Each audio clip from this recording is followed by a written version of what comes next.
Hey, this is Laura. Welcome back. We are doing a 4-part series with Chris, and we're legacy builders. We love this conversation.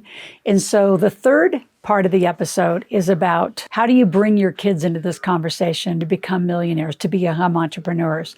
How do you create the narrative in your family to never say, I can't afford it, because you can afford anything you want. You just have to have the plan to have it and make the money. And we're going to talk about the truth on legacies, what causes failures, what causes success, and we're going to break that down into some steps of what Chris and I are both doing in our legacies for our families. Let's go listen in to episode 3 of our 4-part series.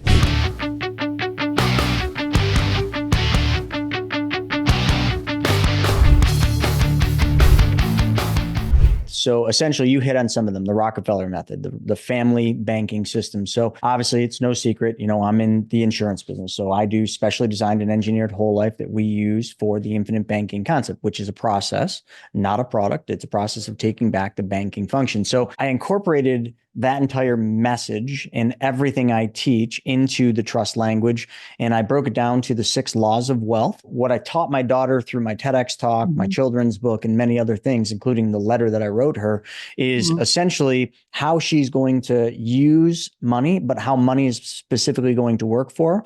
So you had mentioned, with the Rockefellers. So my trust language is very specific on how she or anyone in my family is able to access the legacy that I leave, which will be lots of life insurance money and other things. But all of it goes into a pool within the trust. That money doesn't just get paid to the beneficiaries upon my death, not even close. Yes, they will get a small distribution, probably much smaller than what you're leaving, but they're going to have access to hundreds of millions of dollars, but they have to access that money in a very regimented way. The same way they would access money if they went to a traditional bank. They would put together a loan proposal, or they would put together a loan request. She will have to go to the trustees, appointed trustees that I will kind of put in place. And I also have a plan and language in there on how future trustees will be chosen to manage this. So she comes to them and says, hey, I want to start a business. I need, $50,000. She has a business proposal. The trustees will review it and they will basically authorize to always issue the loan to the family member. So Vivi, my daughter, would get the loan and she would have to set up a loan repayment. Now she can set the terms for that loan repayment, but it always must be principal and interest at a rate very similar to what a bank would charge. I allow up to 1% less than what a bank would charge. She has to repay that. Now, if there's ever times where she runs short, doesn't have it, she just has to notify them, but she always has to make payments back to the family banking system. Now, if there's ever a time a business fails, let's just say she borrowed 50 grand, that business failed. Great. As long as she learned, that's it. But the trust is mandated for everybody born in the family to have life insurance. The trust will buy life insurance on Vivi up to the amount of her usage and then some throughout her lifetime. So most of that life insurance is put in place for my daughter, because I only have one now, but most of that is put in place in the first 5 years, because we know insurability is going to be there. The cost of insurance is very low and we can get a lot of death benefit for a little bit of money, plus the cash value will grow exponentially over time. So that's how it's structured. And that language continues on how she's to use it for everything, cars and everything else. And then I mentioned the birthday checks, because most people will remember a grandfather for one generation. After that, that person's never remembered again outside of a photo in a scrapbook somewhere. And listen, in our time, we don't have scrapbooks. We have phones. So what happens to all the memories in a phone when we die? I don't even really think we've talked about that or seen that, because really they live in a cloud. But if this phone is lost or they don't know the passwords, all those pictures, those memories are gone. It's not like the old day of photo albums where we actually had those. So these are just different things. And I'm constantly rethinking the language in my trust. I work with a really good tax attorney. So there's a lot of language in there that was put in because of the tax attorney and proper ways to structure it there. But that's really what it is. It's just making sure that every family member has access to the capital, but is always replenishing the capital. And then when every family member graduates, nice way of saying when they die, that pool of money is replenished with the death benefit in a tax-free nature. So the next generation has more money to use than the prior generation, more money to grow the businesses, more money to live, a more fulfilled life. And most importantly,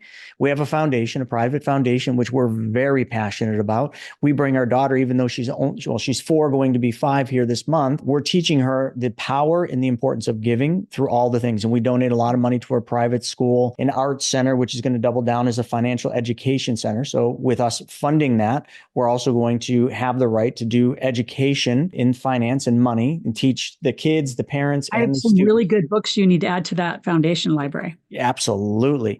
Those are the things that Donate we're them. Yeah. teaching our daughter, how to do now, but also she'll take that knowledge, and that's all in the trust language, and she'll be able to teach that to her kids and her kids and her kids. Love that. And the thing too that I haven't done yet, but my daughter found it on some college trips. So she's headed to Flagstaff. So she's chose NAU. They chose her. She chose them. Mm-hmm. So in August, she leaves to go to college. So last year we were there visiting, went to this cute little store, and there was journals about the legacy of mom, the legacy of dad, the legacy of grandma and grandpa. So we bought a book just to see what was all in the book. It was so interesting how it lays it all out. And I said, it's going to be good to be in a book, but then it's only going to be with you.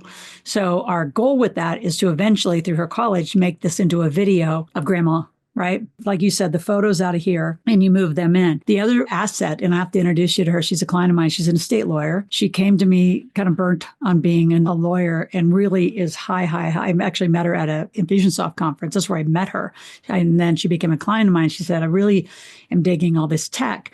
And as we got to talking, and again, financial services world is extremely segregated. So you might have a vault with your corporate, compliance people, a vault with your trust, a vault with your CPA, a vault, right? That just goes on. So what she's built now for $47 a month per family, well, she did it for lawyers. So you can imagine a lawyer that has one portal vault that you can assign, but everything in your life is there. So that's what she built. And I said, yeah, but I want to change lawyers. My lawyer passes or something happens. I want my activity, and it's harder to get in those situations. So for $47, she built for a family a complete integrated vault that can hold everything that you and I have just talked about. And then you can log in, you can assign the rights to the tax person to see this section, your insurance people to see this section, your lender, if your lender needs to see something, they can see that section of your tax returns and P&L. So you can load as much as you want. And then there's a whole photo section. It just launched. I'm super excited for her. I'm going to be one of her early stage people just to load all my stuff in, see how it goes. But those kind of tools, I think in the future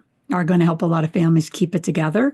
Because wouldn't you agree, Chris, too, that upon death, depending on how people lived it, the heirs, especially the immediate, they either inherit a mess or a pretty organized system of planning and wealth. I would agree, but I think there's far more messes than there are properly planned. 99% are messes. Yeah, okay, there we go. Nobody wants to deal with it. So what most people do and how legacies and why I also think just behaviorally they've never really existed is because everybody's just kind of scrambling through their life, not even thinking about it. And then, they graduate, as you say, and the kids are left with a mess. And they don't even know where the deeds are. They don't know where the stock certificates are. They don't know where anything is. So part of it about this legacy is getting organized. And I can tell you just that alone probably keeps 50% of the people away from me for a while because they're like, I don't want to deal with it. I don't have time. And it's like, well, you're just kicking the can down the road to the next generation who has to deal with the mess. And a lot of times they'll blow it. I'm seeing families that now I've acquired, but the immediacy, they'll just sell everything off because there's also learning to deal with the asset, right now, Logan's the sole heir of the marijuana farm, for example, because you have to be 21. So I can't even put her in there until she's 21. That's 3 years from now. And so for now, I take him to the farm. He has to know wherever all the keys to the kingdom are. If anything happens to me, that is a massive asset. I mean, he just can't sell it. It's a pristine license, right? There's all these different assets. So we're kind of reviewing them. And I think that's another part of the child's development as they get into their teen and young adult years is reviewing what you have. I've taken him to Kansas to see how many apartments and the doors we own. And, my daughter's been to our wellness center in Ohio that we own with another family. These are assets that they're either going to keep or they're going to sell, and they will either disrupt the entire business upon a sale or end up with a big tax burden. And nobody thinks this through or talks it through with the kids. So if you really had to back it all up and say, what's this all about? It's the people who want to be organized and have a legacy life, or those who just want to get through life and hand off whatever mess they made. And I find the latter is actually what most people do. It's unfortunate. So hope you enjoyed that first of 4 parts with Chris and I. We're going to keep digging into legacy, wealth building, a wealth warrior, how that actually works. Before we continue on to the second part, I want you to subscribe to our channel. We're here 5 days a week. If you have any questions, ask a question, make a request, go to askloral.com, and we're there 24/7. We'd love to help you. The last thing I want to do before we wrap up this episode 1 of a 4-part is give you 2 tickets to my Millionaire Intensive. Once a month, we do an event that's all day long, 10 o'clock o'clock to 6 o'clock Pacific, where you learn about how to be a millionaire, how to market, how to get a funnel, and then how to do a marketplace. How do you actually sell online and make some money? So next, we have the finale. Our fourth part is coming next. Talk to you tomorrow.